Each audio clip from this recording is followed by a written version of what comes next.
Coming up this week on Unpicked. Oh, Lord. Thank you very much. Welcome to Unpicked, guys. You had mad back. And then every girl you dated after that didn't have really no back. Like, in comparison. No. I'll be crying too. My back, like, sorry, my back is mad, innit? My back is mad, so I can't really relate. Let's talk about sex. Baby, let's talk about you and me. Let's talk about us. Okay, cool. Sorry. Not you and me, boy. Not you and me. Wagwan peeps, it's Venom, what you saying? Alongside my home slice, damn me to the zane. When she and I get together on the poddy, ask anybody, the vibes are insane. Join our family and feel free to come by. We on Apple Podcast and Spotify. Yeah. New drop on the way every Monday at 6. Tune in and come see what we unpick. Yeah, how you been anyway, man? What's the 411? The 411 is I need to sort out my immune system because I'm back here again, as you They can in hear. these streets. They trying to kill my girl right here, guys. It's crazy. Send the antibodies. Please. Send the packets of vitamin C. I need it still because this is ridiculous. I tried to do I'm hard body. Went to the office. Everyone was like, Dabby, are you sure? I was like, nah, I'm sure this time. I'm good. I'm good. I've been eating my greens. I've been keeping my vitamin C up. They said, okay, we can hear it in your voice. Yeah, it will go. Day 1, day 2 are still going hard. You know what I mean? Mm. Day 3, I said, guys, I'm staying at home. And you'll not see me for the rest of the week. Damn. But I've been like working from home, obviously. That's the thing, innit? Working from home. So I've been like logging in and joining the meetings with the camera off. I'm like, you lot don't need to see this mess. Yeah. And they're like, oh, we can hear it. I think that's the thing though, man. When it's winter, well, it's winter. So obviously there's going to be the flu going around. And then 2, working from home generally just means you encounter so much less germs. So when you do encounter them, I reckon it's just like, it's harder for the body, innit? I love how you're saying all these lovely things, but let's be frank, I've been outside. I have been outside. Right. Like, oh no, but you know what? You caught the thing in it recently, and that like kind of supposed to reset your immune system anyway, like take you back down to, you know what I mean, like back to basics. Or the original one was like that anyway. Yeah, maybe, but your girl's been outside. Damn. The whole of October I was doing too much. I know you did the photo dump on the gram. I saw it. I said, do you know what it is? Yeah, I said I document what I'm doing. But I don't post it anywhere. And I know you're not supposed to document it to post. But basically my friends were like, listen, sis, you can take us out the hood, you know. Playing games. They were like, what, we're not your real friends or something? Post. You don't post me. Post. No, because they're like, you can take us out the hood. They're like, you've got the personality. And you could like, and I'm like, but I don't want to be an influencer. They're like, yeah, but you can in take that us out sense, the sorry, yeah. I got you now. I'm with you. They're like, no, you can take us out the hood. So post. No, for sure, man. Post. You got to. So I said that I'll post more, not bears, and I'm not trying to do. I'm not trying to do influencer content creating. I just post my life in it, like the old school type of Instagram posting is what I'm going to be doing. If you like it, like it. If you don't, I don't care. If I only get 3 likes, I don't care. I took my likes off, for a long time. Oh, really? So people can't like your stuff? No. You can like it. It won't show a number. It doesn't. Oh, yeah. You mean like hide numbers? Yeah. Exactly. And I trying to be like, oh, look at my post. It's got 10,000 likes. No, I'm not trying to do that. I'm just trying to have more of a presence online, mainly for the podcast, if I'm going to be honest, and because of my hosting space that I'm getting into, so I have to have space somewhere so they can see my personality and people stuff. have to see you. Yeah. They need to see me. So that's why they were like, you can take us out of the hood, but you're choosing not to. And I said, okay, all right, I heard you still. Okay, gosh. I mean, I did say this like a year ago, and when OnlyFans was not brand new, but you know what I mean? It was still light work. But Dammy didn't want to get on the thing. She didn't want to show the feet. And now look at us here doing Cos Live. Thank you. Okay. So how are you doing?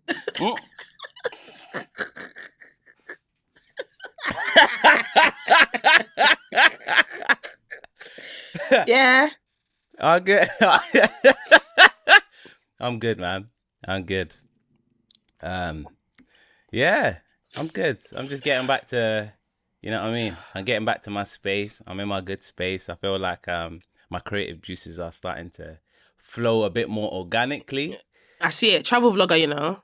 Travel On top of everything, vlogger, you know? listen, And you the gotta see the beginning, the videos way, coming. Hey. the beginning of the video, yeah. When they say someone has grabbed your attention. Oh yeah? Yeah, because you was facing, like, I just remember the transition in the first few seconds. I was like, yo, I'm watching all of this. Do you know what? That wasn't even intentional. That was literally Bae just catching like a video for her Insta, like she was just doing the Insta thing. Yeah. So that's from her stories, and I was like, oh nah, yeah, we should do this because the sky in that place changes every 3 minutes, and I'm like, bruv, it's overcast right now. It's gonna be paying in just a sec. Like, just wait for it. Yeah. Yo, I got a couple more videos, but yeah. You know what? Yeah, that was a vibe. Those of you watching on YouTube, what we're gonna do is, rather than beg you to go on our Instagram, we'll just show you. We'll just put like a little something on the screen for you to see. Oh yeah, the video that we're talking about. Because I don't know who edited that video, but the editing was okay. All right, okay. I come to take my flowers today. I don't even have the energy for you. I know. That's why I was like, "Oh, babe, you're a bit unwell. You sure you don't want to take it short, take it easy today?" Nah, man. I do this for the peeps. Yeah, no, we get. I do this for the peeps, so we're gonna keep it. We're gonna keep it. She said she's gonna persevere. I'm gonna hang in there. I got my ginger, lemon, and this thing in the merch that we don't really use no more, but it's still here. I know. I need to. I actually got my cup. It's right there. Damn, it's too far to reach. Yeah, it is what it is. Next time. So, have you got an icebreaker for me or not? Yeah. I do have an icebreaker. Let me remember it. Oh, yeah, there it was. So it's a question. Obviously, top of your head kind of thing. But if there was a historical figure, dead or alive, that you could ask one question, who would it be and what would you ask them? Obviously, it doesn't have to be, you know what I mean? It's not the only time, but I'm just saying, off the top of your head, right now. Jesus. Oh. And what would you ask Jesus Christ?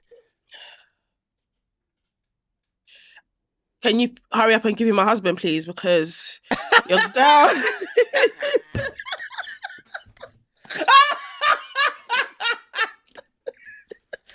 Wow. Can you imagine? This is the Son of God who created the heaven and the earth. So this man is basically God, has abundant knowledge of all things. Damn, is asking him about worldly. Wow.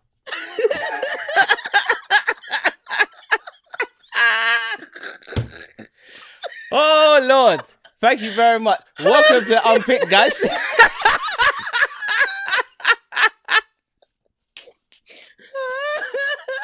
Whew. If I didn't know you was unwell before, I know now, boy.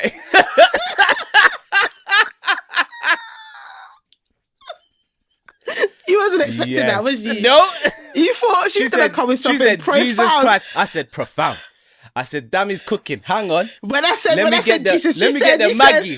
He said, Aaron. I said, let me get the Maggie. Oh, go on. Go too falling out on that, boy. Mad. I said, let me get the Maggie. Your girl is tired. Tired. So, yeah, like, I've been praying. She said, where's my man? She said, hey, Christ, where's my man? Now that you're in front of me, let's talk about it for real. Wow. Where is he? Wow. What do I got to do? She said, Christ, speak on it. But like, listen, I hear you're doing character building right now and all that and healing and all that. But can we speed it up? No. Like, no. No, let me be real. It would be Jesus. What would I actually ask him though? You've asked it. The question's God. Nah, I was joking. That can't be it. The question's God. He answered. He told you the date and the time and the location. Oh God. Yeah. Okay. Cool. Fine. Let's say hi to everyone. Hey guys. Is it Hey me or is it guys. you? Is it It's you, me? man. Mm. Hey guys, welcome to Unpicked. You don't know, it's the podcast where we unpick things. Oh my god, surprise, surprise. Right. I'm your boy Venom alongside my home Slice. Dami Zane. Pow, pow, pow. And it's the podcast. We talk about the things, we do the things, we're on the things. Spotify, YouTube, Instagram, TikTok. In fact, we're up in the game in TikTok. So, you know what I'm saying? Like, if if you want to be a part of a big community, I think our biggest community is TikTok. So, you can find us there. And, Mm-hmm. yeah, leave a nice review, wherever you go, share with a friend, keep the conversation alive. So, song of the week. Have you Song got of one? the week. I do. I have two. Okay, let's go. I'm gonna do one because I can't remember the name of the one that I really want to put in. So I'm gonna do Shaka, Sooner or Later, which is the first song I think I heard from Shaka. Yeah. I used to have a crush on Shaka. Shaka's a bad man and a very attractive young man as well. He's a big man now, but Before he blew, yeah. he did a little intimate concert thing. In where was it? I can't remember where it was, Angel? Because this was like 10 years ago plus. 10 years, how old? I was in uni at the time. Was I in uni? Oh, I just left uni. You lot are starting to calculate my age. I don't like it. I mean, It you was a put long bare time. breadcrumbs out there, You put bare. For someone who ain't saying their age, you put bare breadcrumbs in these videos. All the time. Yeah. You like, because I knew, and then I was about this old. I'm like, alright. You saying a lot. Yeah, you saying a lot. Listen, 2 years ago when we started this podcast, yeah, I was in my early 30s and I was upset about being in my early 30s and losing a couple of years to COVID. Yeah. Now I'm like, listen, now I'm like, okay, you know what? I'm firmly in my 30s and I think I look good for the age I'm at. I don't give a heck. I'm not going to tell you my age, but if you see it, you see it. If you don't, so who cares? I'm still a baddie. Well, not a baddie. I'm still a pretty girl. You know what I mean? In and out, swear. I'm not trying to be associated with baddie in that way. Nah, do you know what I mean? Baddie is that term has been destroyed. It's been destroyed. If not, I'm still an attractive by Lani and them man. Because listen, I'm not trying to be a baddie's UK, so I'm still an attractive babe. Do you understand me? So I don't mind. But anyway, yeah, it was about 10 years ago, and I remember just being front row, and I was just like, doughy eyed, like, oh wow, he's so attractive. Notice me.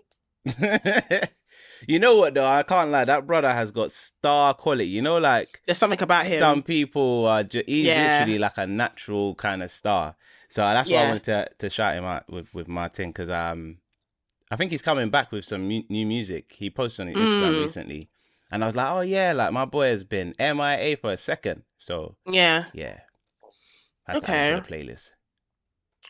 Wow, I haven't even thought about my song, so I'm just gonna go with Mrs. Officer, Lil Wayne.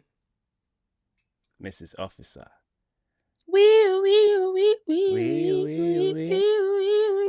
And then like when I get up falling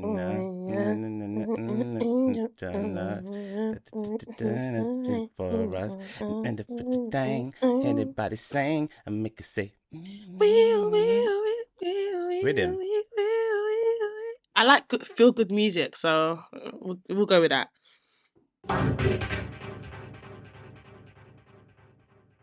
Some guy, I forget his @ but he tweeted something along the lines of it's like a conversation between a father and a son.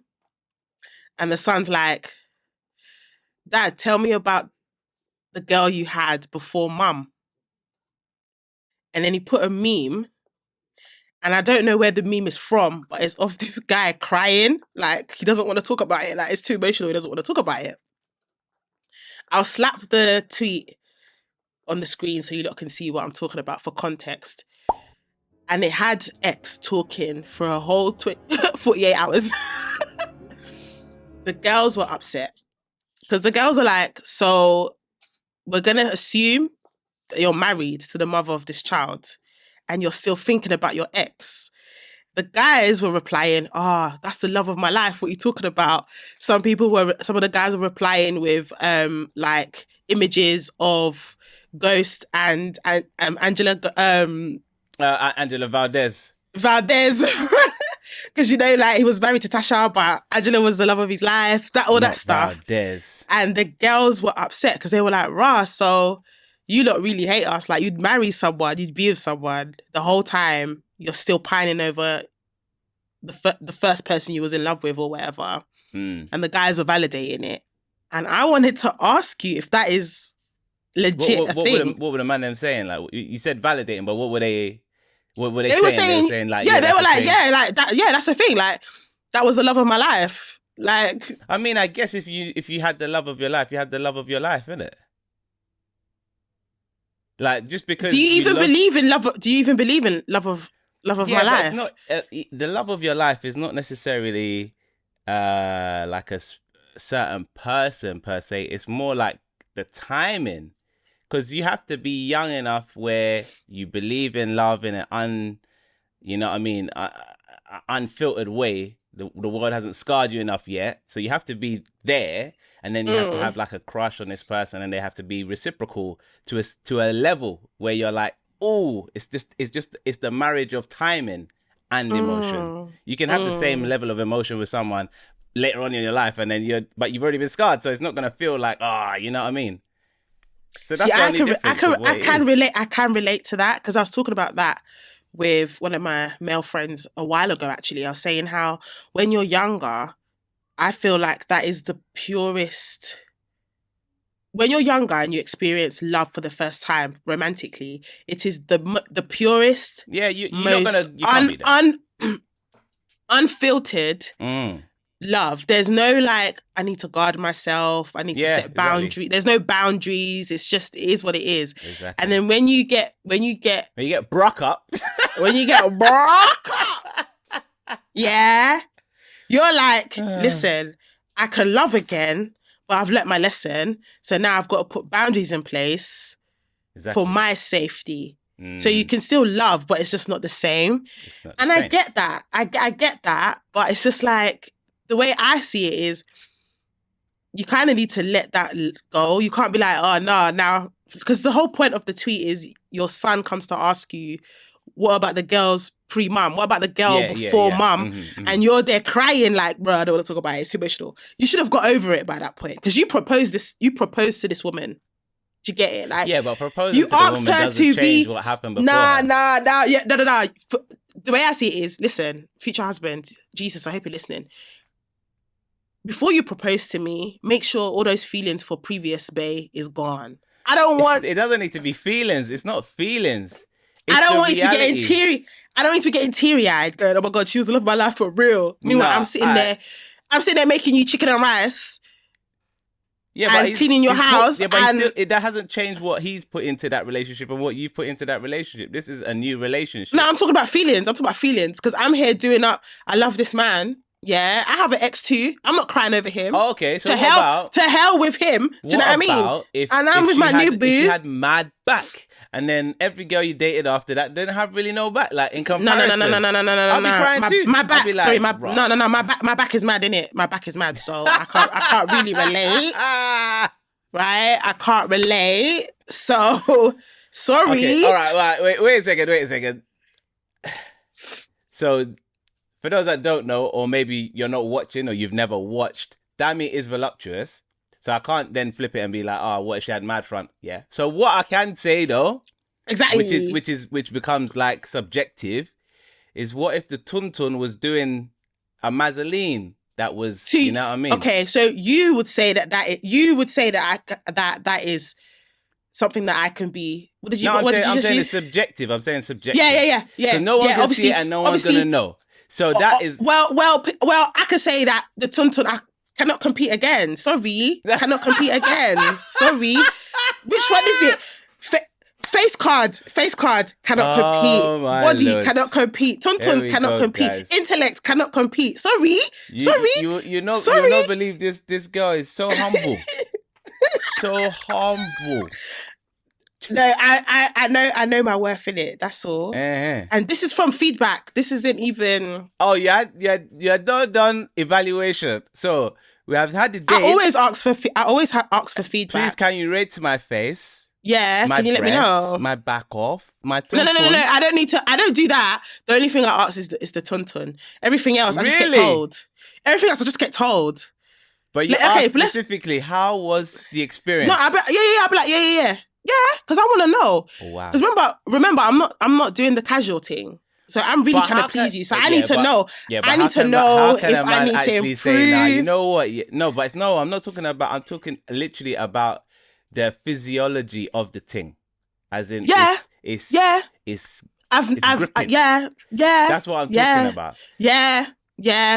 I'll ask. So ask you, like, so I'll be grip? Like, I want to know. I want to know what it's. I want to know what it's saying. The grip?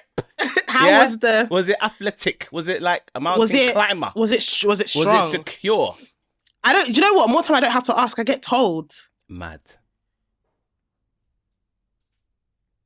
We'll leave that there. Yeah. Okay. Let me behave. Obviously, I'm not the best woman in the world. There's obviously going to be something that she will have or could have had that was better than me. That's fine. But what I'm saying is, like, if you're still hung up over your ex to the point where you cry at the thought of having to talk about the person, you've got unresolved. Yeah, but I mean, that's heartbreak, trauma that you need to deal with. Don't bring me into that, because as soon as I've said I do, you are now Mr. and Mrs. You can't be doing that. I have an ex as well that I was with for a long time. That was my first love. Uh-huh. I'm not crying over him. I can talk about him anyhow, and I feel nothing. Do you understand me? Mm-hmm. So I expect the same. I don't think that's crazy. But to be like, oh, she was the love of my life, and you're still saying that, and you've got a woman at home, and you're still saying that the person before was the love of your life. That's wild. And you're crying about it. That's wild. That is wild. To say Come it, on. But then also, like, it's wild to say it. A father talking to his son. You gotta be honest, isn't it? I'll be honest. I think women do it as well. Like, you move on, you get into another relationship, but there's that one person maybe. Yeah, that it can't just be for guys. It can't just be guys that do it. Obviously, women probably do it as well. So it was just funny. The TL for a good 48 hours, the girls were upset. They were like, see, girls, this is why you should stay single. The guys hate you. Men hate us. I was like, rah, boy. Yeah, it's not even anything about hate. I did feel it as well. I was like, rah, don't get on one knee for me if you're still crying about your ex. Don't do that. That's dumb. No, but no one's crying about their ex. The question was asked. So then he's now gone back and he's like, oh. So the one before, she was a baddie. I don't want to talk about it. Yeah, she was a baddie. It was. Let's not go there. It was. I gave up a lot. I gave up something. You know what I'm saying? I gave up a lot. I sacrificed to give you this house and home, to put you through school, bruh. You know what? I gave up. You don't know why I gave up. The one that was wondering. I don't think you understand. I don't think you understand. Jiggle back. She had the essay back. That's what she had. Jiggle back. I don't think you understand. No BBL. Like, it was real. She had natural. No gym. They had to invent science for what she had. Yeah, it was different, man. But it's okay. I still love your mum and dad. Obviously, Obviously, yeah. As you do. We move. Literally. So what's your one? I don't know which one to go with, man. So I was DJing on the weekend and I didn't even know. Okay. I dip out of social media, but I didn't realize that the fight with Francis Ngannou and Tyson Fury was on the weekend.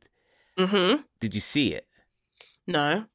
I watched it live. Did you see the result from it? I'm not gonna lie to you, not this time. Nah. So, long story short, the scorecards and like the result is Tyson won, right? Okay. But the truth is that shocking? No. It's shocking because it was it was a lie. But when I tell you, you need to go back and watch that fight. It's the most entertaining fight you'll watch in at least this year, because this guy Francis Ngannou is not a boxer. He is an MMA fighter. This guy, and 10 years ago, he was just working like on, you know what I mean, in flipping out, I can't remember what country he's from, but he was just working. He was not even in the fighting thing. But this man is What's a his beast, name again? Francis Ngannou. And Ngannou, when okay. I tell you, I think it's Congo, but I might be Okay. dying. But when I tell you, this man banged up the heavyweight champion of the world, because that's who Tyson Fury is. He banged him up. It's the maddest thing you've ever seen. Just a black man who can just fight. And he banged him up. Good. He had everyone in his corner. So how comes the verdict was that Fury won? So basically, he knocked him out in the third round. So he knocked him down. It was a knockout, but not a knockout to the end of the game. And then he beat him up in a couple other rounds. But the judges scored him 8 down. So there's 3 judges. One scored him, I think it was like 96, 95. So he won in that judge's eyes. Another judge scored him the same, 96, 95, having Tyson as only losing by 1 point, which is a myth. Because when you watch this fight, you understand this man got banged. Right. And the third judge had him losing by 3 points, which means he lost the game by 1. Right, it's the total of all 3 scores. Yeah, that's Literally, everyone in the pub was like, what the hell? I was going mad. I lost my mind. I've never seen robbery like that in this, you know, like in this day and age, you're like, is it racism or is it, you know, like it. I was about to ask you, what do you think it was? It legit. Like, why do you think? I think it's a combination. That? I think it's a combination of the fight and the money behind the fight only exists because of Tyson, because he's the champion of the world and he has got there, if you know what I mean. Like he's built that. So he's worth millions, if not billions. So the fight's in Saudi and he's brought all of that money, all that attention, media, whatever, to Saudi. Yeah. And the judges are 3 Saudis, I believe. Right. So you've got that. Then you've got, obviously, this black guy who's not a boxer. So it looks really embarrassing for boxing that the heavyweight champion of the world who has get beat up all by someone and Tyson has not shied away from the other champs. He's beat all of the champs to be the champ, if you know what I mean. He ain't shied away from fights. He's banged every man to be the real champ. And then this black guy from a different discipline comes after 6 months and claps his Ross. When I tell you that the man got banged, you have to watch this fight. It's so mad. It's so mad. I've never seen like not a banging like that. That's not Tyson, but Tyson trained him. But like, it was wild. So what? They're not gonna? No rescoring. No, nothing. Done. Wow. Done and done. That's why you gotta watch the fight so you can see what happened in reality versus what they scored. Yeah. I will. That was Saturday night, no? Saturday night. Yeah. Wild. Damn. But it's one of them ones where, yeah, that's what happened, but you're still not mad because it was as clear as day. If you know what I mean? Like, anyone who saw it saw that the champion got banged. Yeah. But I feel like, if anything, like if this was football, people would be in uproar. Yeah. Do you know what I mean? But the thing is, it's like saying, I don't know who's like maybe one of the best teams, like maybe Barcelona or something. People might come for me. I don't watch football. I can't.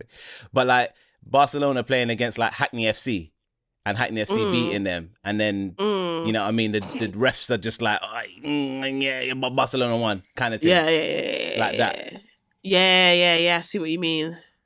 So like people will care, but like only people from Hackney, not, you know what I mean? But I hear it. Yeah. I was scared at first. I thought he might not win, but the way that turned around real quick. He's the heaviest puncher. He's the hardest puncher in the whole world, Francis Ngannou. Okay. Like in the whole world. So that says something. Yeah. But Fury needs to retire for good. Well, he did. Like, he came out of that's what I'm saying. Yeah, he came out of I know. He needs to go back. He got put back. I think the only way he's playing again is a rematch, which is the only other thing that I'm thinking maybe he's not going to want that. Contractually, he's not going to want that. Who? Tyson? Yeah. No, the amount of money that is in any fight for this man, it's almost dumb to walk away from. And he got banged. After you got licked like that, you think he's going to... Yeah, because I think... That's what he's used to, so... Yeah, I think Because he won, but he knows he didn't win, if you know what I mean. So I don't know if that... as a fighter and fighting, I guess, is a sport that has to be driven by ego. To have that on your ego, I don't know if you can let it go if you're a fighter. You know what I mean? Like that's almost like the peak of ego. I fight. Like I don't know if I'd be able to let that go if I was a fighter. Like I need to watch. I need to watch the fight. It's a must.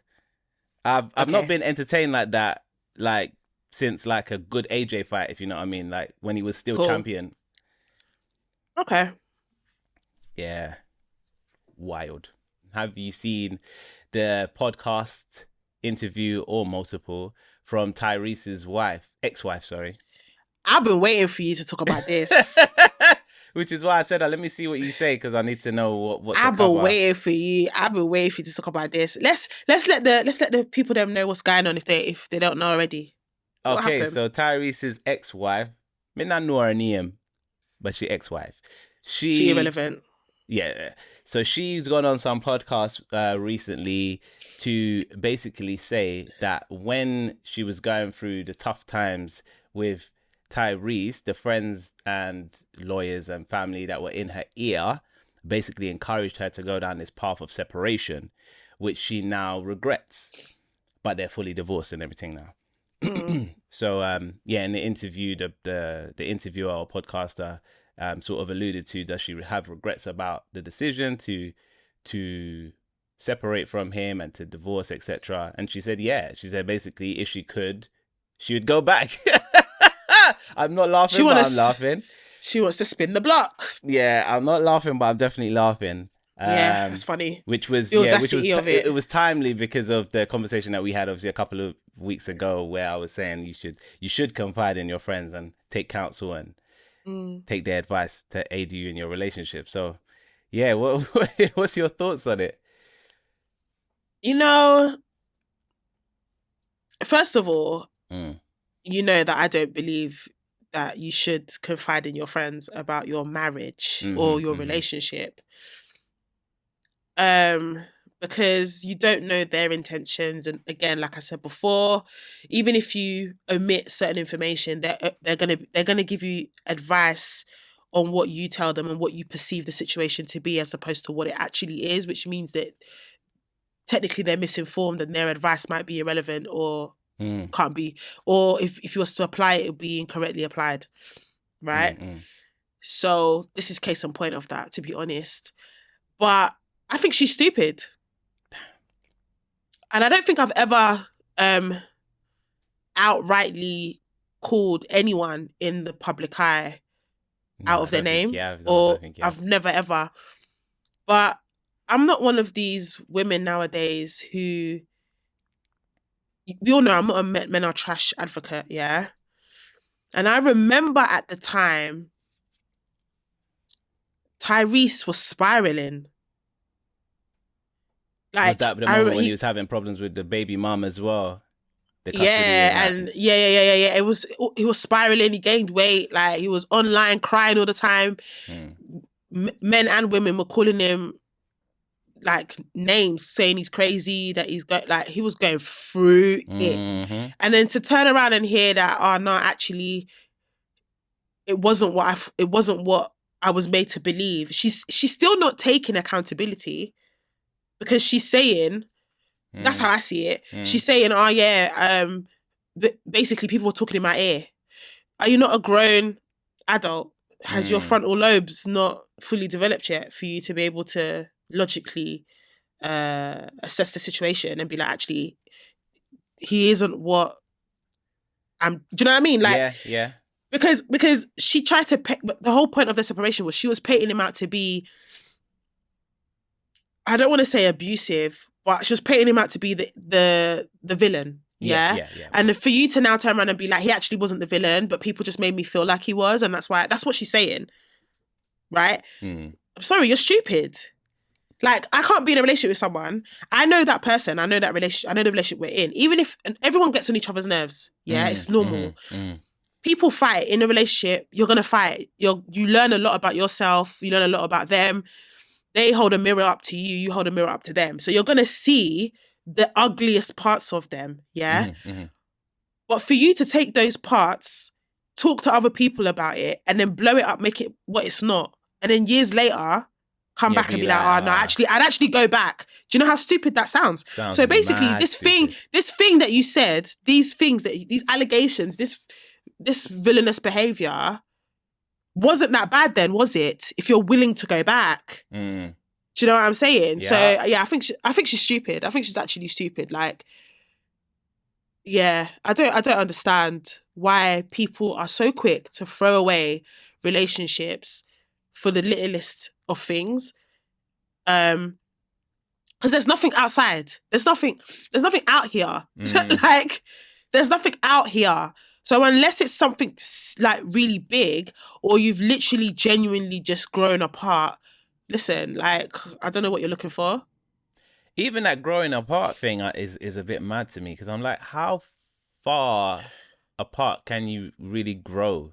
No, I feel like you can. I feel like sometimes, like at the time when you first got together, after you've had kids, I'm talking about, because they've got kids together as well. Yeah. I do think you could grow apart, you know, because I think people change. Like, okay, people change, and characters develop depending on what you go through. So the person you were before you had children might not be the same person. You're definitely not going to be the same person that you was after, especially if you're a woman. Because, especially as a woman anyway, the dynamics of relationship will change. And then I feel like people need to kind of take stock of whether you're still compatible in the different stages of your life. I do agree that people, when you make a vow, you should do your very, very, very best to work through that and evolve with each other. But sometimes you just can't. Sometimes it's just not. Do you know what I mean? And what's right for your family unit is to separate so that you could be good parents for your children. Fine. But for me to, in those situations, I think it has to be so bad that you growing apart is creating a toxic environment. So you have to. Yeah. Do you know what I mean? I'm going to say something wild, yeah? But if it's not causing a toxic environment, and it's just, then can't you just get to know each other? Toxic environment is definitely subjective, but I'm going to say something wild, because now that you're saying this, it's giving me the context of what someone else has been saying a few weeks ago. And I'm not siding with them, but I'm more on their page. So, okay. I gotta speak. So what you're saying just there about the toxic environment, let's start with growing apart. Growing apart. I think you can grow to places in different phases of your relationship where you're not as compatible as you once were. Yeah. Depending on what your end goal is and whatnot with regards to your family, I don't necessarily think that means that your union needs to end, but maybe it does need to transcend into something else. Yeah. Enter Jada and Will Smith. Because whilst they're not doing conventional, they still kept the family together, and then they did their separate things in capacity to try and mediate between both being together and not being together. I'm really trying to hear you out here, because that example is a crazy example. I know. Okay, let's keep it moving. Let's go. I know, but like, as you said it, I was like, yeah, but like, just because you're not necessarily compatible doesn't mean that you need to divorce. Like, to me, a divorce is something that happens if you actually fall out of love with someone, which is usually, in my opinion, based on an action or a situation or a circumstance or scenario. You can fall out of love with someone, of course you can, because you're no longer the same people and you've evolved into. Do you know what I mean? Yeah. So you could fall out of love off the back of that. Yeah, which I get, but that's like that's the thing. But I do feel like, to me, if you're getting divorced, it sounds like you want to. You're voiding the contract. Someone else. You're ending. Yeah, but for me, it's because you want to marry someone else. That's for you. That doesn't mean that that's necessarily the case. It could just mean that. It could just literally just mean that I don't want to be Mr. and Mrs. anymore legally. Yeah. I don't want us to be like considered as one entity anymore. As a together. Do you know what I mean? Yeah. I believe, and I used to say this all the time, and I pray that it actually works out for me in this way, because you never know, life be lifing sometimes. But I do pray that when I get married, that's it. That's it. There's no divorce, babes. Unless I die, you ain't going nowhere. I ain't going nowhere. Do you know what I mean? Mm-hmm. But you never know. And a lot of people separate because they can't even afford the divorce process in the first place. Mm-hmm. Right? Yeah. But I think sometimes people need to be guided and know when is the right time to walk away from something. And it might mean that this is the right thing for us to do for our family, is for us to separate, divorce, or whatever it might be. But for you to do all of that, and after what you put that man through, and then to come back and be like, oh yeah, I would go back. Do you? No. Audacity. You can't do that. You can't do that. You know can't what, though? do that. It's wrong. What I will say, even though he might be like, you know, like you after you've gone through it and then you come out on the other side and you see someone, it might put you in a position where you start feeling like gloating, humbly, like to yourself, not necessarily out loud, but you might be like, look at you now, Yeah. But them girls, there's two things. Them girls, they ain't afraid to beg and drag themselves through it to get back to the bag. Yeah. Cool. But on the flip side, this is something that I was thinking about the other day. I can't do it. I can never see a woman I'm interested in beg. If you beg, it's done. It's done. Really? Don't beg me. No, it's not possible. I need strength in character only. Yeah. Don't beg.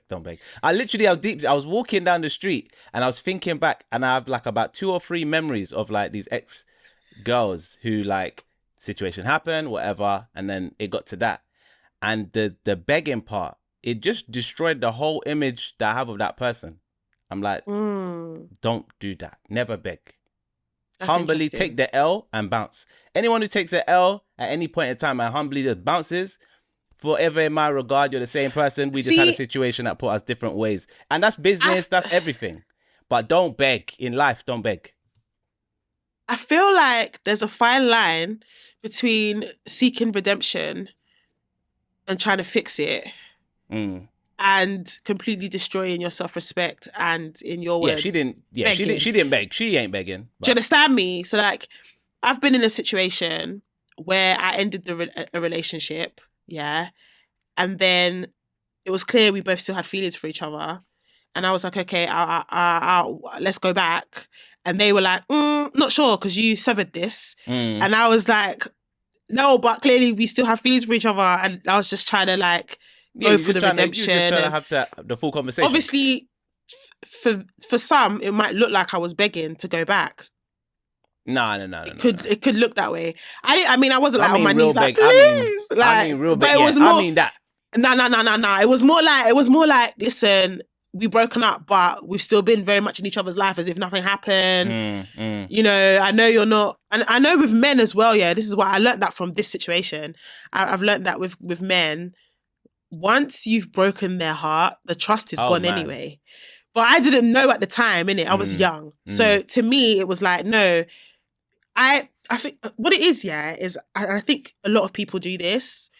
A lot of people, I definitely did, assume that the people you're talking to would deal with things the same way you would.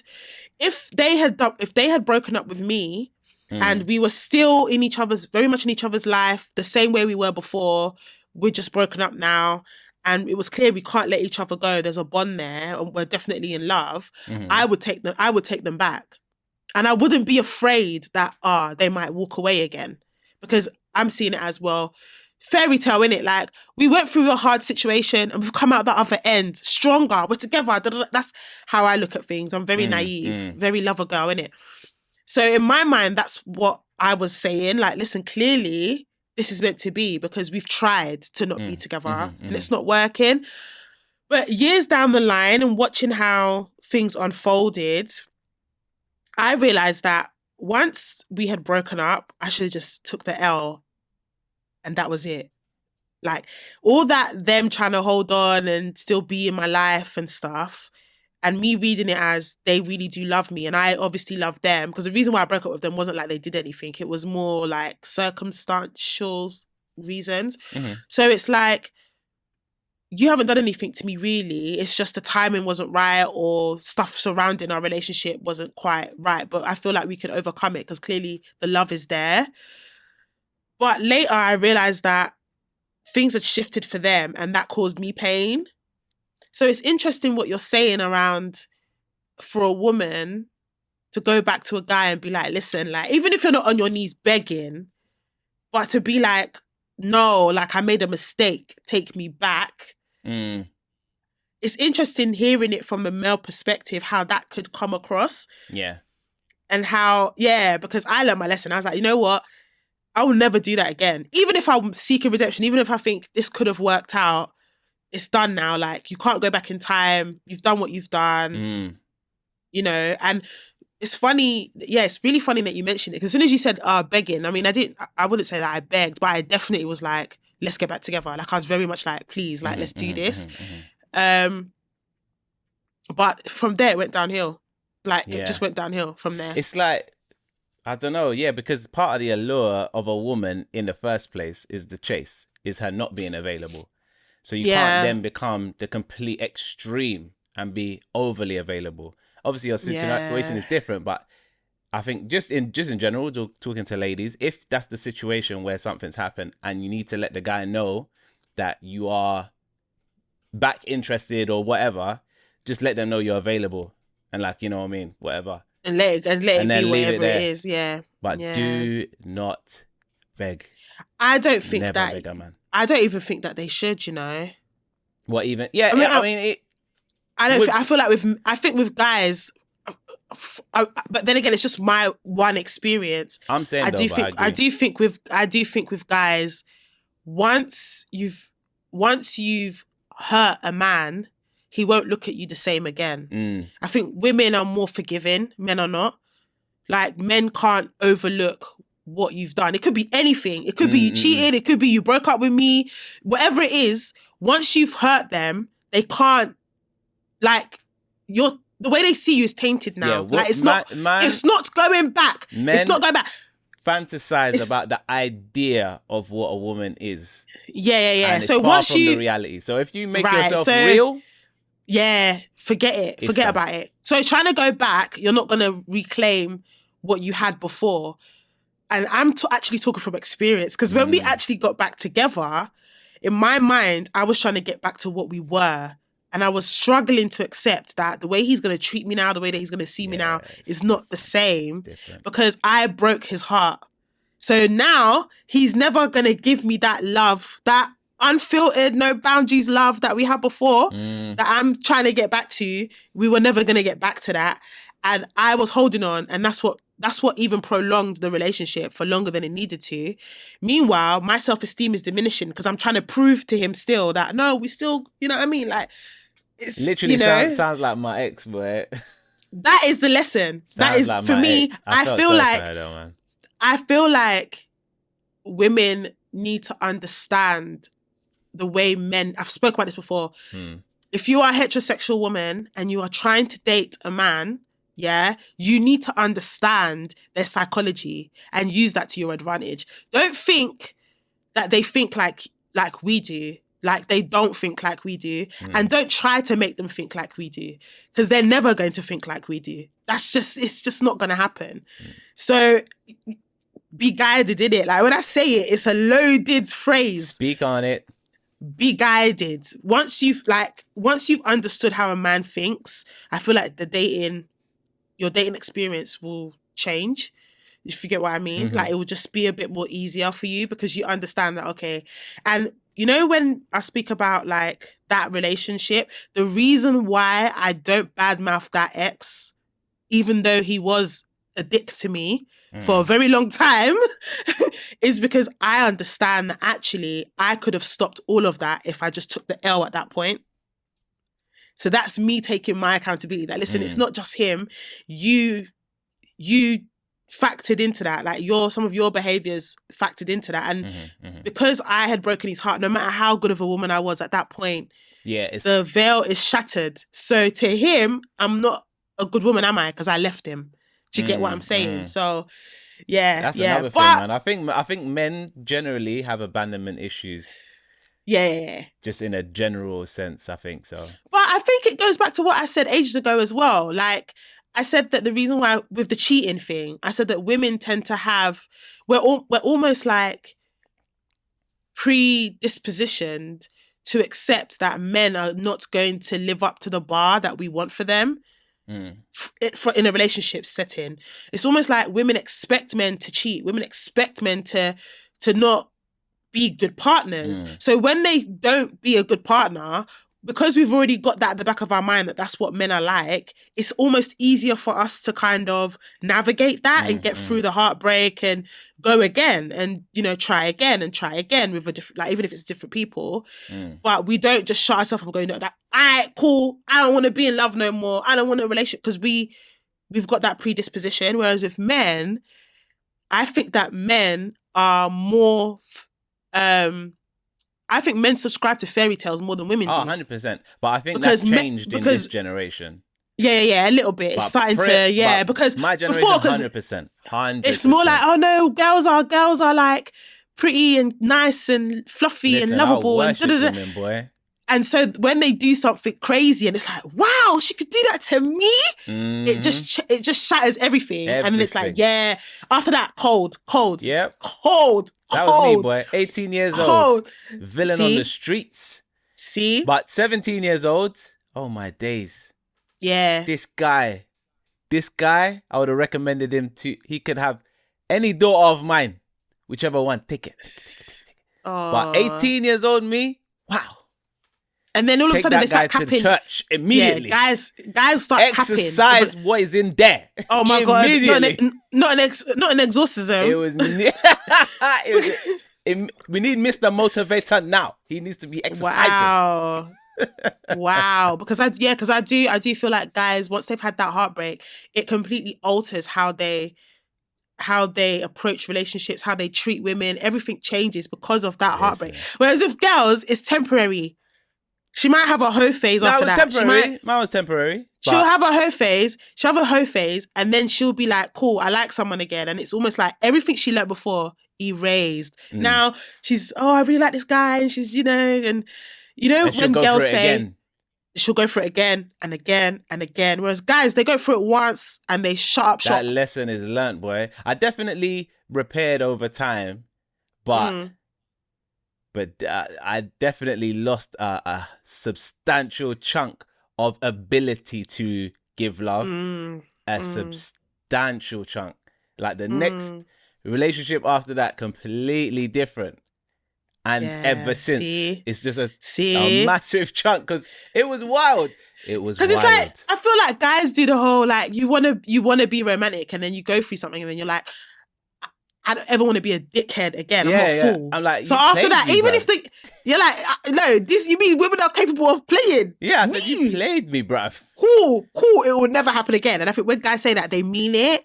Like, they mean it. So imagine you're the person that's done that to them, and you want to go back. Nah, he will never take you seriously. He's not going to take you seriously. That's what he's not going to take you seriously. I said, love, I see you on the podcast and all that, and you're trying to do it in the public so that it definitely reaches my man. It's not happening. Yeah, but he responded. Did you know that? He he responded and basically said what I'm saying in that, listen. Oh, it's a rap, love. He nicely told her it's a rap. Nicely. He's like, oh, is it? The thing is, he could never take her back respectfully. That's what if he took her back, every man will be like, this guy's a prick. This is another thing. Men care about what other men say too much. Girls don't give a heck, because we'll still call our friend crying about this guy. He cheated on me, he this, he that. Block him, don't talk to him no more. Okay. Next thing you know, she's talking about him again. No, she's all of next thing you know, in a conversation, she's just dropping his name. Yeah, so and so. Oh, I thought you blocked him. Oh yeah, basically, I'm back. We're back together. Girls have no shame. We don't care like that about what our friends are saying. Like, we're going for the love, innit? Like, I like him. I don't give a heck what anyone says about him. I'm going for it. Yeah. You can, even if what you're saying is making sense, I don't care, sis. I ain't hugging you at night. Okay? Damn. Plus, he's got the good D. I'm going back. Whereas guys, it's like, okay, maybe we'll just beat for some time, but I ain't ever taken her seriously after that. That's it. Yeah, no, 100. Because I'm not a dickhead. Yeah. 100. Because, you know, in the back of a man's mind, it's not even necessarily the friends or the man there. It's the statement. As a man, how should I be behaving? As a man, what? Some woman can be chiefing me up, messing up my whole life and my interaction with my own child, and then she's gonna have me back. Are you mad? Yeah. That is the dialogue happening in your own head. Like, unless I'm remembering what he said incorrectly, he was like, but you're still trying to take me to court or something like that. Like, you're still trying to get lawyers involved and stuff like that. So what are you even talking about? Do you know what I mean? Yeah. So he was just like, nah, he's not having it. He's not having it. And I was just like, well, I mean, I could have told you that. Not, boy. He could not. I could have told you that. Out here still making Fast and Furious movies and getting that Fast and Furious bag, and now she's collecting on my bag, and now she wants to be re-involved in the. She wants to girl, if you don't sit your ass down. Girl, if you don't just look after that damn kid. With my goddamn money. What the hell? After I'm paying, what do you mean, child support, and I'm looking after 50% of the time. And I'm paying alimony as well. So You're I'm paying you to look after my kid, and I'm paying to look after my own kid. Get the hell out of here, and you want to tell me you want to come Get back? Out of here, girl. Then go back to your house. Shit. You're gonna refund me? If you're low on money, you better get a job. Damn. Shit. OnlyFans is out here. Damn. You better get on it. Girl, better sign up.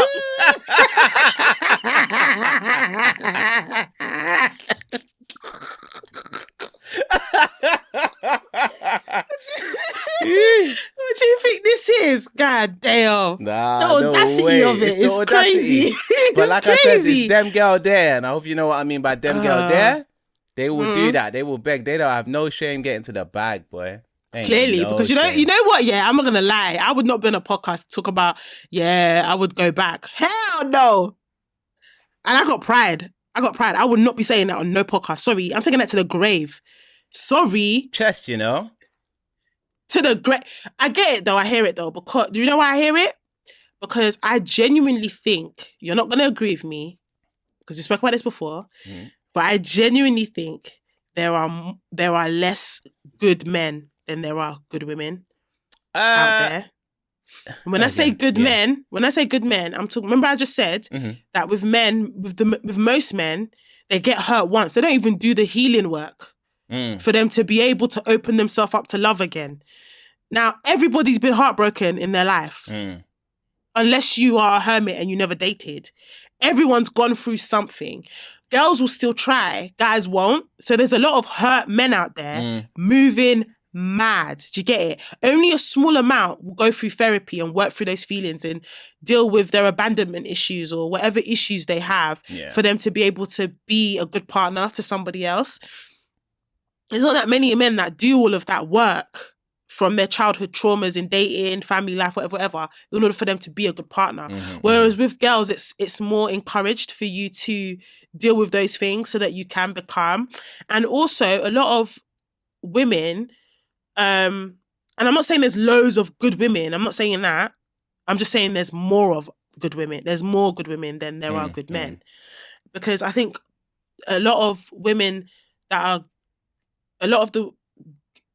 with the girls, it's almost like some of them didn't date for ages because they were focusing on career or they just were occupied with other things. But that doesn't mean that they're not a good woman. They've still done the work, if that makes sense.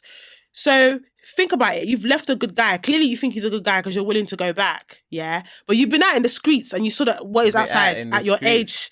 Yeah, and cause living hard. It's been eating your ass up. And now you're like, rah, that guy was actually a good guy. Because I'm not seeing any others. And the reason why I've come to this conclusion is because if she had met a good guy, she wouldn't be on a podcast saying she's willing to go back. She would be with a good guy. Do you get it? Well, if he thinks she's good enough, she would be with another guy. But the fact that she's single and she's still saying she's single because she's in a tough predicament. She's the ex-wife of someone famous, which is tough anyway. Because now it's not like man are not sizing up your last man. They're sizing up your last man before they even get involved with you. Like So how much is Tyrese making? Because he did the Coca-Cola advert back in the 90s that he got the bag on. And then he did Fast and Furious, which is a franchise that's going to go to the end of time. He's stacked. So you had it catered for in that capacity. And then this is how you treat them as well. Yeah. So am I a dickhead? Is that how you're going to treat me? And then you got a kid with him. And then I got to think of like the access, the access he's got versus what I've got, like the places I can take. The red flags are red flagging, innit? It's a lot. It's not even just the red flags. It's just even as a comparison thing, it's looking different. It's looking difficult. The CV, for me to live up to what your last man is able to provide for you. But that's just one element of what they're going to be thinking about. That's what I'm saying. Like the basic. The CV. I'm just doing the basic. Yeah. The CV is not. It's not CVing. Do you know what I'm saying? I'm just doing the basic. I don't think you're right before I get into your character. And if I even find you know what I mean, attractive. I don't think this is the right candidate for the job. You know what I'm saying? Like me personally, I ain't got no problem like approaching any gal in my single state and being like, I think I can woo this girl. But realistically, if I was thinking about, no, I want to have a relationship with this person. Someone who's gone out of a Hollywood multi-million singing. You make a good point. That ain't looking like someone I should be going for. Like, no, you make a good point. And it's, you know what? It's gonna sound so. It's gonna sound so like I'm pandering to patriarchy, but I think women also just need to accept that at the end of the day, we hold access to sex. Men hold access to relationships, and if you want a relationship with someone, you need to think about, like I said, your CV. You need to think about how are you presenting? If you want a man, how are you blowing up to Tyrese level? No, Tyrese level, any level. You have to think about how you're presenting. Like, how am I? And is it what they want? And I'm not trying to encourage pick-me-sherism, because I'm not saying tear other women down in order to make yourself be the chosen one, because that's what being a pick-me-sher is.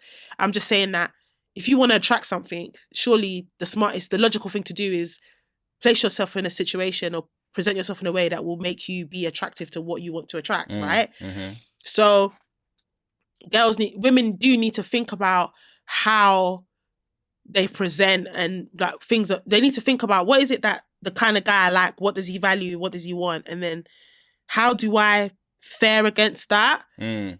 It's just reality of life. And the reason why the girls might not like it is I think that girls don't do the same. Girls don't think like that. Girls will meet a guy, and if he's tall and he's got money, he's already like passed the majority of the test. Most of the test. And then, but they don't think about it logically. Like, okay, is this guy gonna be a good partner to me? Is this guy, if we have kids, is he going to be a good dad? This guy, when things go wrong, what's his character like? Is it going to work? Like, I don't think girls think about it that logically, whereas I think guys do. And I think that's why what I'm saying might trigger some women in me saying, you need to think about your CV. Because men are thinking about your CV. 100%. And just because you don't think about the CV when you're dating doesn't mean that they shouldn't think about CV when you're dating. How about you date more like that? Because if you're going to do long term, these things are important. Yeah. Who you decide to align yourself with for the majority of your life, who you decide to have kids with, can make or break you. Look at Tyrese. Look at Will Smith. Will Smith for real, boy. Speak on it. I mean, it's simple practice though. It's part of health and safety. We call it risk it makes assessment. Sense. You do a risk assessment test. I can't even speak, I got the grills and I had them in a while. You do a risk assessment test. Excuses. Coming from you. Coming from a whole Excuse me. I own the fact that I struggle with my words sometimes, okay? It's part of the brand at this point. You can make a dictionary of like how you say all the words that you said so far differently. That's funny. Anyway, yeah, go on. Risk assessment, and you got to consider what controls are what controls are in place. Am I willing to take that risk?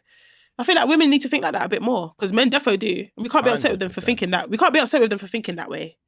100%. Can't be upset with them for thinking that way, because I think it's logical. It is. It's a must. Sometimes you meet a girl, she's an absolute, as they would say, worldie, and you're like, damn, this girl is good. And then you get to talking and you find out her ex is a madman. Why am I getting involved? See? I don't need that. It's not like you're looking at her, I'm like, okay, I get it. You are absolutely beautiful. Without a doubt. However, you're not one of one. There's other beautiful women. I'm calling you beautiful. Beautiful is a spectrum. There's other beautiful women. And I don't need to be on this madman's radar for what? Yeah, see, for I what? just think girls need to think like that a bit more. That's all. Whew. At this point, that was almost the topic of the week. You know? Shall we move on? Shall we move on? We can move on. Topic of the week. If you haven't seen last week's episode, yeah, I'm side-eyeing you right now because you should have. Because if you had, you'd know what we're about to talk about. But if you're new to the show, yeah, welcome. I'm gonna explain. Last week we spoke about, we asked the question: does casual sex benefit or harm society? Within that conversation, I brought up virginity for women versus virginity for men, and how women still romanticize relationships and romanticize having sex with a partner. So they still want, or majority still want it to be special, want it to be with someone who is special at least, yeah.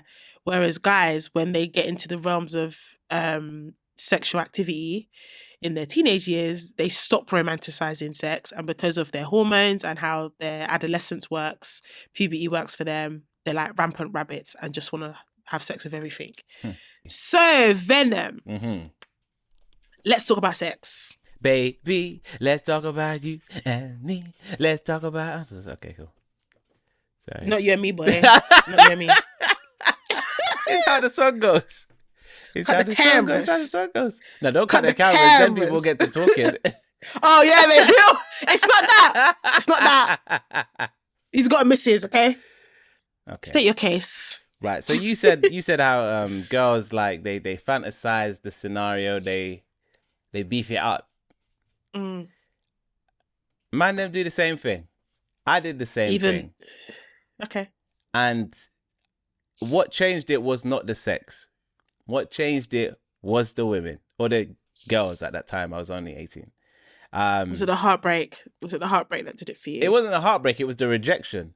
So I elevated. Yeah. So were you heartbroken from the rejection? I mean, I guess you could call it that, but it wasn't. Yeah, it wasn't heartbreak like I was in love and she broke my heart. Yeah. Okay. So I had losing my virginity on some high pedestal. I was very much like, oh, once I was getting to like 15, 16, I was like, oh, like whoever I make my girlfriend right here, that's about to be it. Like, so I need to start, you know what I mean? Think about this seriously. So I must have been 16. I had a girlfriend. She apparently was a virgin. She told me later that she wasn't. But at the time, she told me she was a virgin. I was a virgin. So I was like, yeah, I'm a virgin. You're a virgin. We're together. Like, let's do the do. And then maybe by about a week later, like we've been going out for a couple of months or something. But after we had that conversation, maybe about a week or so later, like it just fizzled, didn't it, into disintegration. I was like, oh man, it just didn't work out. Like, I wonder why. Not putting two and two together.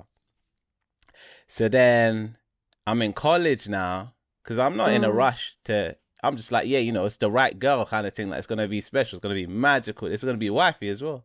I'm in college now. I meet this next girl, a worldie as well. So I'm like, oh, she's on me. I'm on her. Everything's going good. I'm like, yeah, now this is going to be the one. This is going to be lit.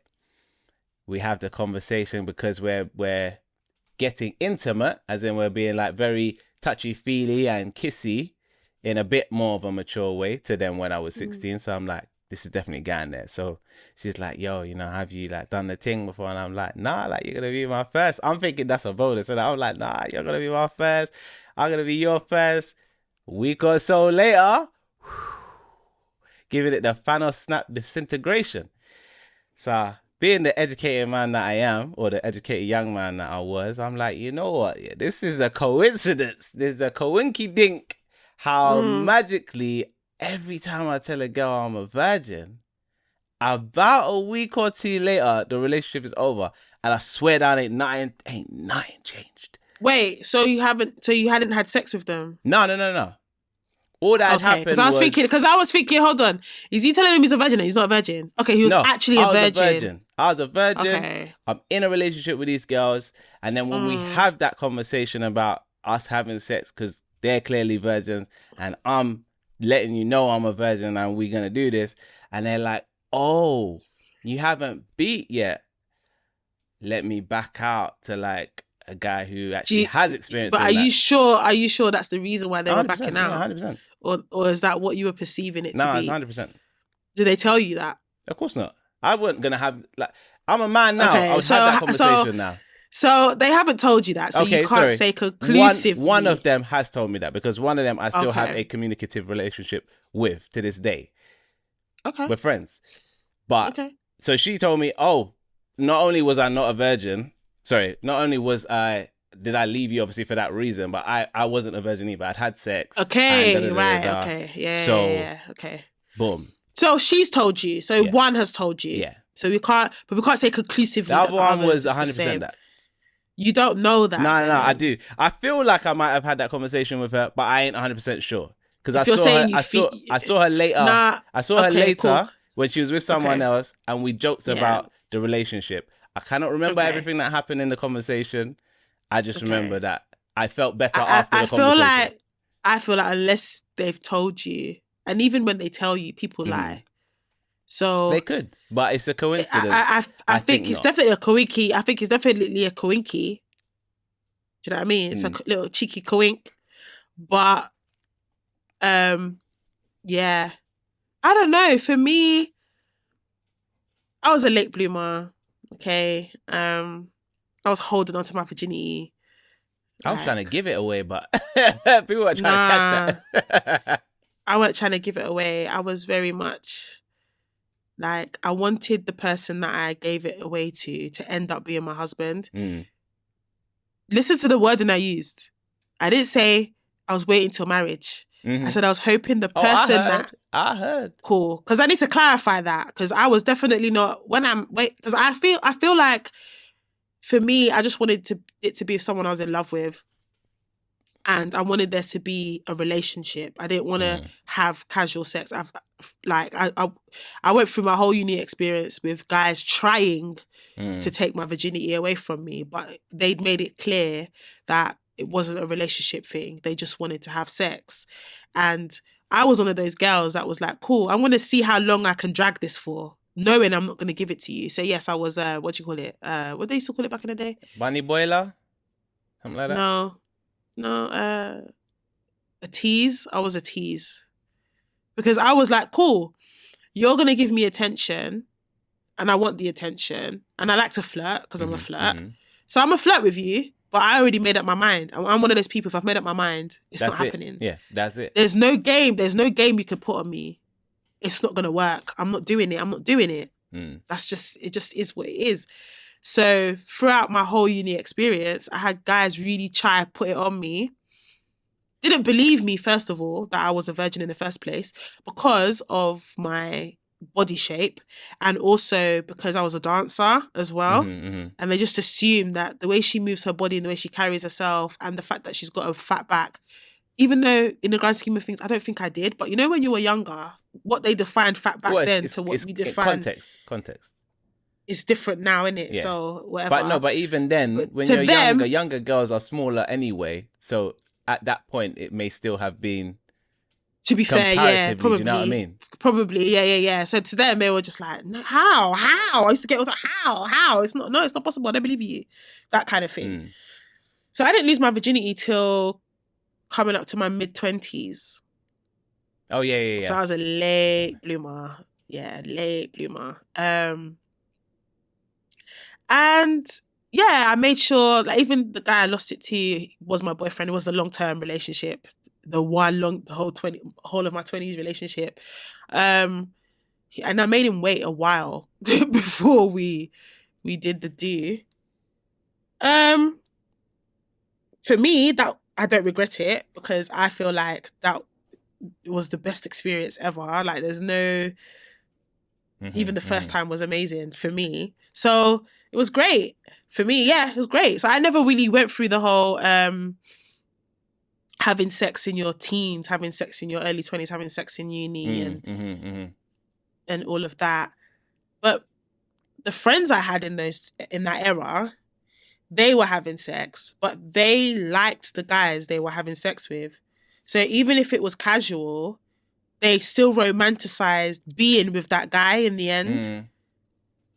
That's probably the basis of what I was talking about last week when I was saying for girls, even if it's casual, the emotional connection is created when you're having sex with this person. And then for girls, the same thing with like deciding who you're going to lose your virginity to. It's when I was growing up, it was a big decision to make.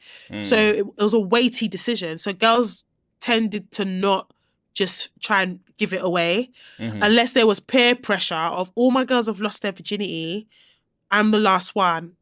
I want to give it to anyone. Even then, they would like the guy that they were trying to give it to, if that makes sense. And that's why I was trying to make the difference with guys. I feel like in those early years, late teens, early 20s, the culture amongst men with sex is more, I just want to, how many girls can I bang and tell my boys that I banged this one. Like, I'm trying to grow in numbers, whereas with women or with younger women, it's more, I want it to be special. And that's just what I was trying to get at.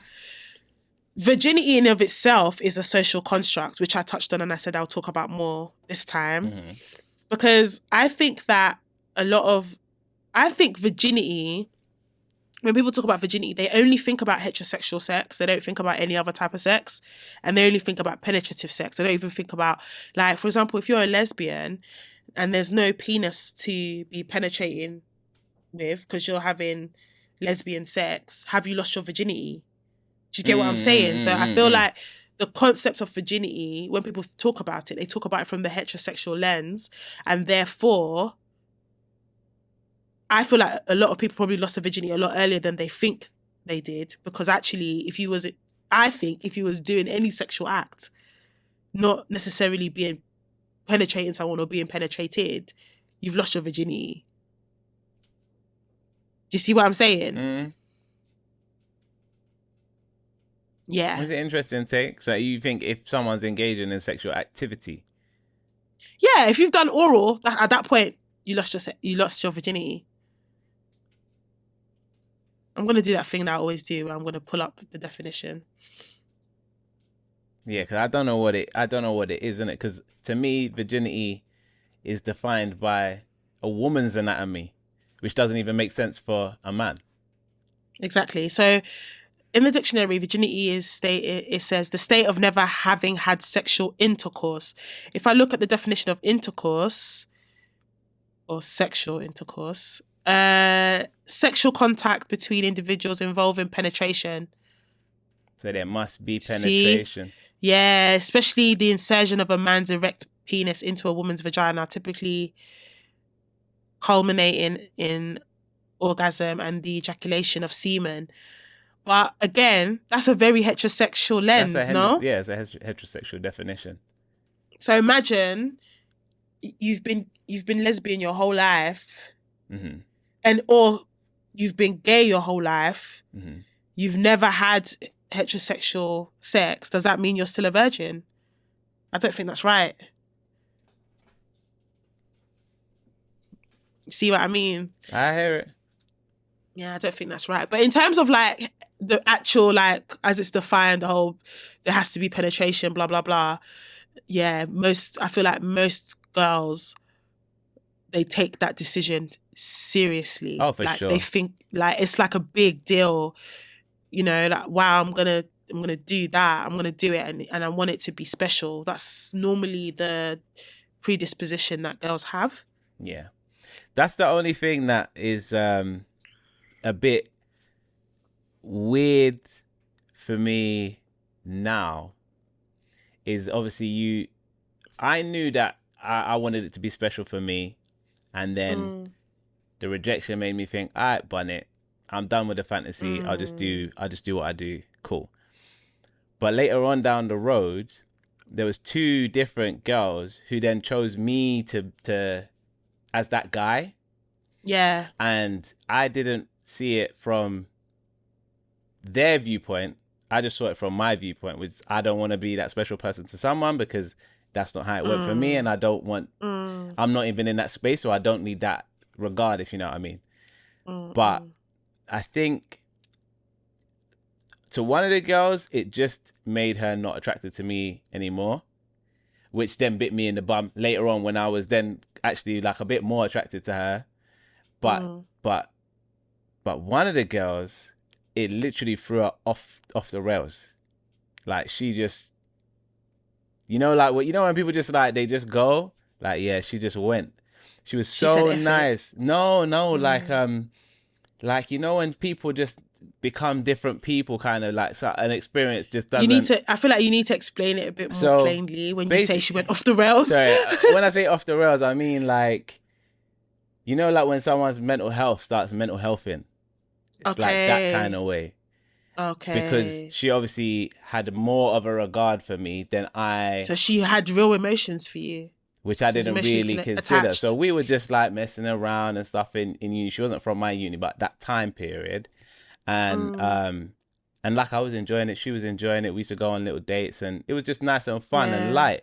Did she actually lose her virginity? No. That's what I said. Okay. I said I'm not gonna be that person to nobody. Like that's the decision I made. Right. So what happened was we were messing around, having fun, and I was exploring in my mind the possibility of dating her, but I was undecided. But we were having a lot of fun together. So we found ourselves in a situation where she was basically at my house in my bed. We were kissing and all of that kind of stuff, and then it was about to be that time. And so she just said to me, look, I haven't done that. I'm only doing that with a boyfriend. So it's either you're doing that or we're not doing that. Or we're not doing it. And I was like, we ain't doing it.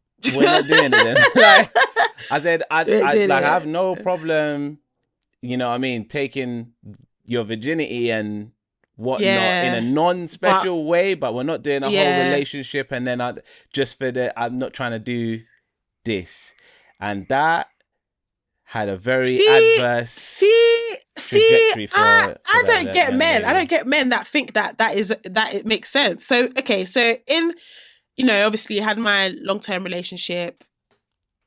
He was the only person that I had slept with for a very long time, obviously. I think part of the attachment to him was the fact that he was the person that I had lost my virginity to. So that made me feel like I was in love with him. The connection is there. Another level of attachment, it's a different level of attachment. But when that relationship was over, I was like, right, celibacy. Because again, like for me, even that relationship ending, I was like, rah, so that means I'm going to end up having to sleep with more than one person. And that was hard for me to get over. And I think part of that was because I waited so long and I told myself that the person I sleep with is going to be the only person I ever sleep with. Right? Which is dumb, because damn, you should have just waited till marriage then. But okay, cool. You wanted to do 1 foot in, 1 foot out, trying to find loopholes. Yeah. Cool. But after that fact, again, I still get guys, still at the time had guys wanting to have a casual thing with me and assuming that's what I'm on. And then I was like, cool, if you want to do up casual with me, these are my rules and stipulations. My rules and stipulations are, don't call me, don't text me, don't try and have a friendship with me. We ain't going out. If you got issues with your life, find somebody else to deal with it. Do not try and connect with me outside of the physical act. Because if we start hanging out, if we start doing up PDA when we go out and doing up on the phone all night, pillow talk, doing up texting all day, I'm going to get emotionally attached to you. And then I'm going to end up heartbroken when we don't get into a relationship. Because technically, that is a relationship. You just don't want to call it a relationship. So if you want all that relationship stuff on top, get somebody else to do it. If you just want sex, holler at me just for the sex. That's it. As in like, oh, I want some. Are you free today? And I could be like, yes or no, come through. Once the deed is done, it's time for you to leave. And when I propositioned it like that, all the guys were like, it's cool, I don't want it. And I found that so interesting that they want, obviously I knew I wasn't going to do the casual sex thing anyway, but I wanted them to understand that you're not going to get a girlfriend that you can just pick up and drop down every time you want. That's not what we're doing here, because I know that I'm going to fall for you. And then you're going to move mad one day, or you're going to drop me one day because you're going to find somebody else, or you might even have other girls on your roster and I might find out. And then I'm going to be the one heartbroken because I've put all of my emotions into you. I'm emotionally connected to you. And I'm one of those women that doesn't do updating multiple people. So now all my eggs are in one basket and it's not even the real deal. So if you want to do this with me, baby, this is how we got to do it. Literally, it has to just be physical act. I only holler at you when I need some. That's it. And even then, you're not sleeping over. Don't come early. Just come, do what you got to do and get out. That's it. And every single one of them was like, then I feel used. And I'm like, but you're trying to use me. Because you want affection. You want the warmth that women bring. That's what you want. You want that from me. You know I'm capable of doing it because you've seen me do it to my friends. You've seen me do it to my family, like the whole like loving, nurturing. You want that, right? So you want that from me, but you don't want to commit to me. I'm not doing that with you. It doesn't make any sense. So if you just want sex, you want it to be casual, then that's what it should be. And they just never... They just couldn't do that. And I find it so interesting when men do the whole, I don't want a relationship. But your actions aren't marrying up, babes, because 100%, you're acting like... 100%. Me and this girl, we were and that's why I brought it up, because you was probably enjoying the whole, we go out, we talk on the phone, we text, or whatever it was that we were doing at that time. But just because you haven't called her your girl, to you, yeah, that's fine. We can have sex, we could do all this stuff, we could do all of that, but the responsibility of her being my girl is not there. So you think that's fine. But you're playing yourselves. You're playing yourselves. No, not even, because to be fair, my thing was very, it was that point in time where, yeah, you'd be talking to a lot of people, not in a committal way, not necessarily doing anything with anybody, just exploring. You're young, it's uni time, that kind of age. So you're just trying to get to know people to see like who is worth taking something forward with. And yeah, it was. You didn't think she was worth it? No, it's not that. Yeah, that's a very loaded question. No. It's not that I didn't think she was worth it. It's not. It's not that I didn't think she was worth it. There was a lot more to it. But of course. But it was less about her being worth it or not, or more about timing and wanting to be in a relationship versus doing something for the wrong reason. Because I did really like her, but I didn't want to just be like, okay, cool, be my girlfriend, just so I could be. And now I've got a girlfriend, knowing full well I don't really want a girlfriend right now because I'm just chilling kind of thing. I think it's irresponsible to do the right thing at the wrong time, which is make that girl my girlfriend, even though I don't want a girlfriend. But it's also irresponsible to be doing the stuff that people in relationships do. No, but if you're not in a relationship, then it's not about because there's two people doing it. No, and that's why it threw her off. That's why it derailed her, because you're this is what I mean. Like, I don't get men. You want a casual thing. Let's make it casual then. You just want sex from me. Let's just have sex. We never had sex. But hear me out. I'm talking in general. Okay.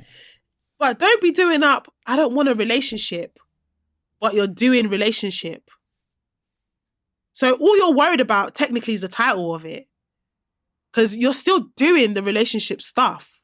Like, do you get what I'm trying to say? If you didn't want the relationship, you shouldn't, if you didn't want the relationship, you shouldn't want the relationship stuff as well, is what I'm saying.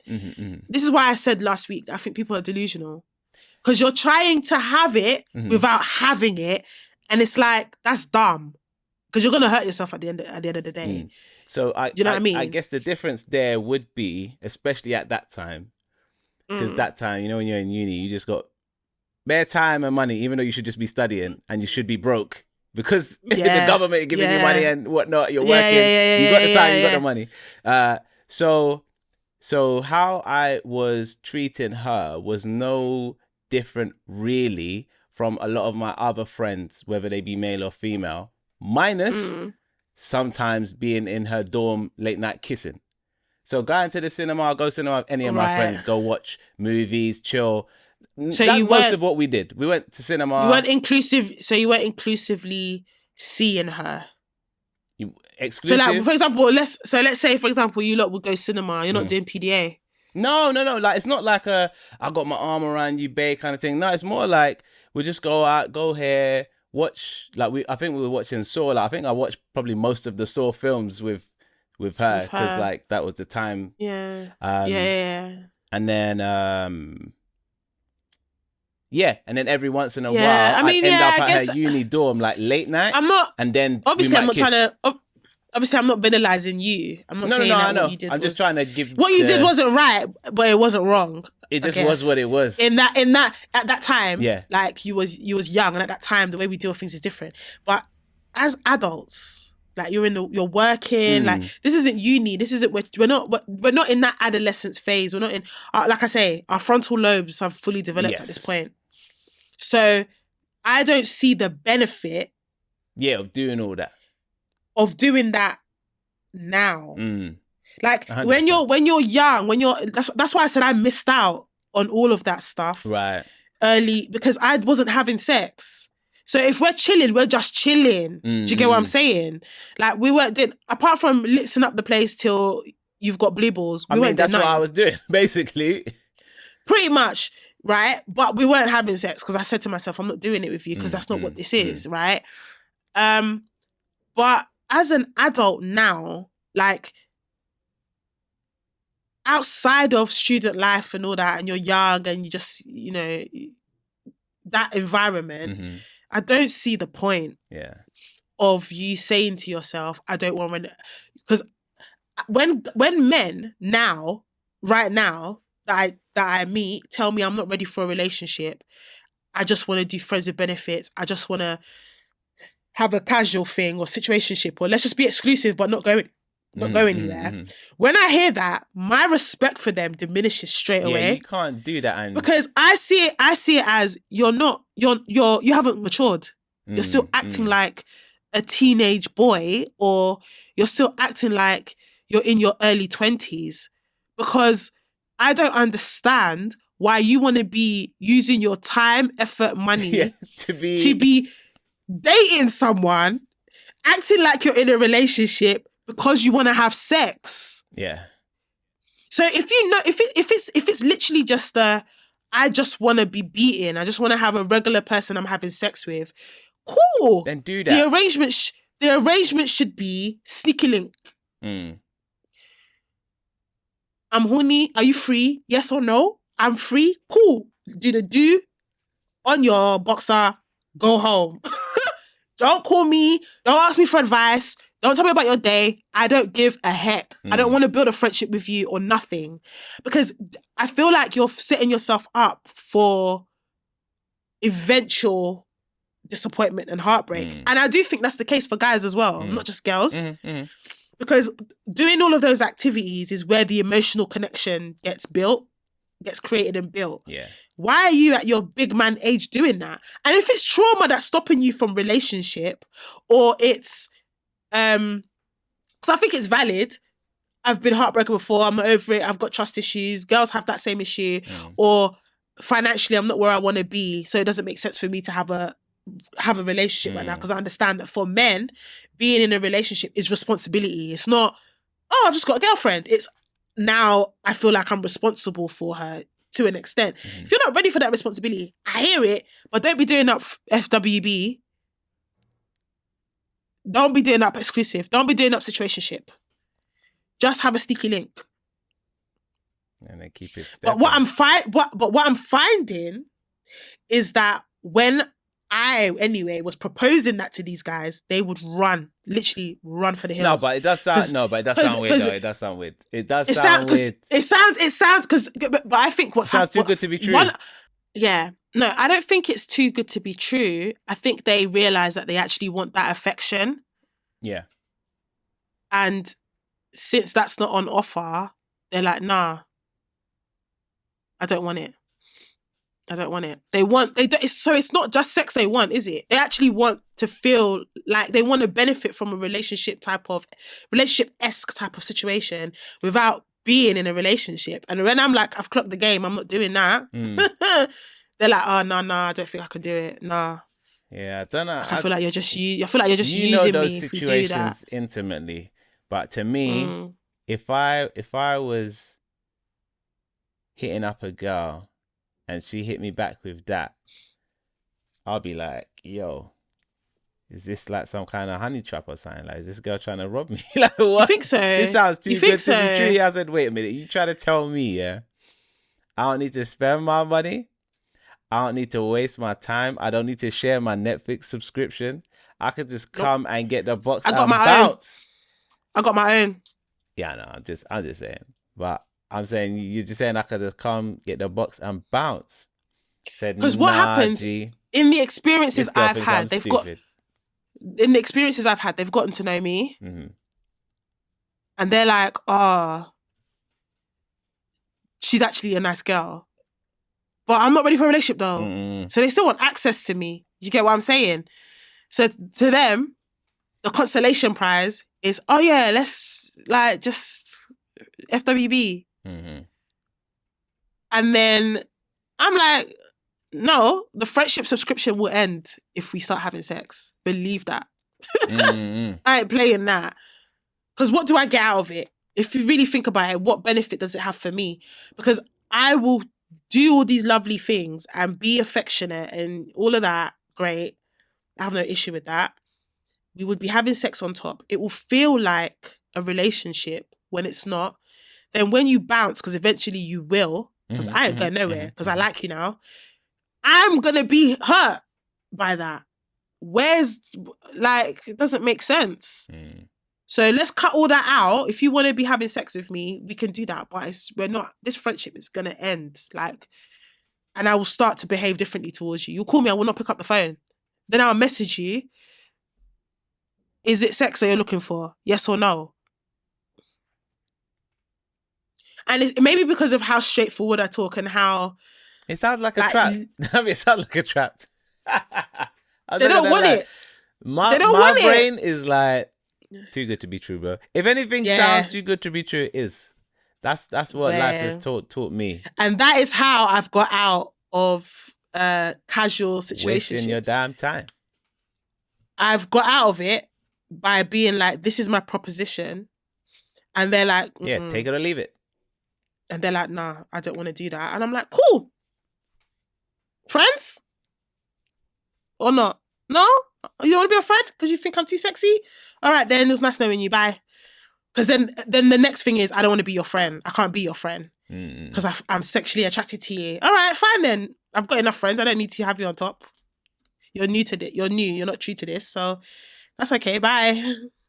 That's how I've got out. Literally, that's how I've got out of it. So girls, if you're trying to get out of that whole guys want to do casual with you, I've put you on game. Jeez. Seldom a situation that sounds too, and then they're just like... Yeah, I don't know about that one, boy. A lot of guys don't actually want to be used for sex. That's the thing. They want the affection on top. I had no so if you with that. So if you remove the affection from them, no, but you was in your this is different. You're like, you weren't doing this in your late 20s, early 30s. Nah, not in my early 30s, but exactly. 20s, yeah. I'm talking now, like we're in our 30s. I'm not guys in their 30s, late 30s, early 40s even, coming to do up. I don't want to settle down yet. I'm not ready. And then you're like, okay, cool, that's fine. But these are my stipulations, my rules and stipulations. They're like, I don't want it. It's okay. Because they actually do want the affection because they're lonely. That's the thing. They're lonely. They want it, but they don't want it at the same time. So they try and do that middle ground. Let's just be cash. Let's just friends with benefits. Mm. Do I look dumb to you? Man. Do I really look stupid? If you just want sex, no relationships, then let's really do no relationships then and see how it goes. They don't like it. They don't like it. They don't like that. That's when I start hearing, you're so cold. You're saying this. Oh my gosh, hard body. Yeah. Meanwhile, I already know we ain't ever having sex anyway because you're not my man. That's an interesting one. That's an interesting one. It works though every single time. I don't think I've come across someone that's gone, yeah, all right, go on then. What that would have done to me in my late 20s if I'd have been like, all right, challenge accepted. Because I might see it as challenge accepted, like, knowing full well, he's still going to get feelings for man. Like, watch, don't worry, I'll break these walls down. But why do you want me to have feelings for you if you don't even want the relationship? I feel like that might be my response. It depends where I'm at in it. It really depends where I'm at. I just think women need to think about these things more logically. And I don't prescribe, I don't agree with playing games, especially if you actually want a relationship with someone. Don't play games, be genuine and authentic.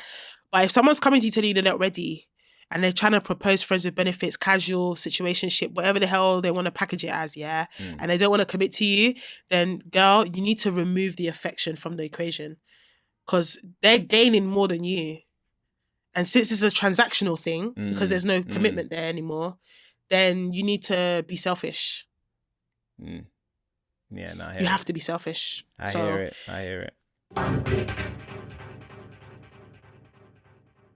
I'm gonna close up here. That's cool. Because guys, I'm suffering and my nose is doing up madness, and I'm not trying to have a runny nose on camera. I know that's not part of the aesthetic. It's not part of the brand. But you know when my eyes start watering, it's a that's wrap. When it's a wrap, boy. That's when the congestion is congestioning. But yeah, let us know what you think in the comments around some of the comments around some of the conversation we've had around virginity.